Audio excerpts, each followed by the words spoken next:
And now, your weather authority. Well, welcome back, South Mississippi. There's more of that beautiful blue sky, but also especially here from this angle, as we look towards the east-northeast from the Hancock-Whitney building, you can see a little less blue sky, a little more clouds, but still it's going to fluctuate like that no matter where you are. Kind of thinning a bit, thickening a bit, especially through the afternoon, and then we'll see it thin more consistently as we head through the night, leading to a pretty sunny start to Tuesday and a pretty cold one as well. But then those clouds come right back in, and that's ahead of our potentially next active weather day as early as Wednesday morning, which will bring a more significant cool down after that. And at least it's not looking potentially stormy, just a little rainy there.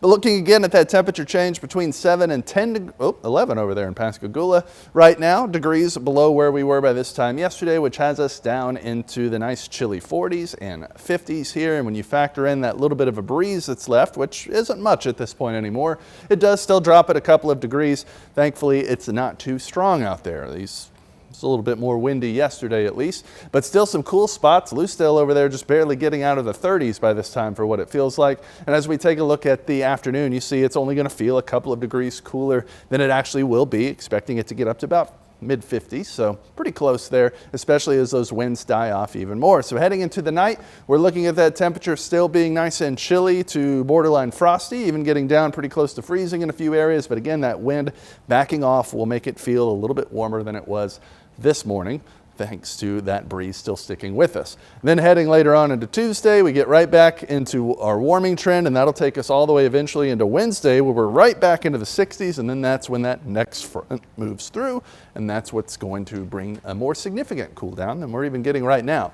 So for today, we're looking at a below normal afternoon ahead with a high near 54 degrees, just below normal by a handful there, as those winds, which are currently still sitting between about 5 to 10 miles per hour, weaken even more, and we see that fluctuating cloud cover start to thin a bit more consistently. We'll start the night partly cloudy, but expecting we'll end mostly clear to mostly sunny by the time it comes up tomorrow. Still looking at a chilly one though, getting down into the mid-30s in the coastal areas, which means a little closer to freezing for our inland with light and variable winds there.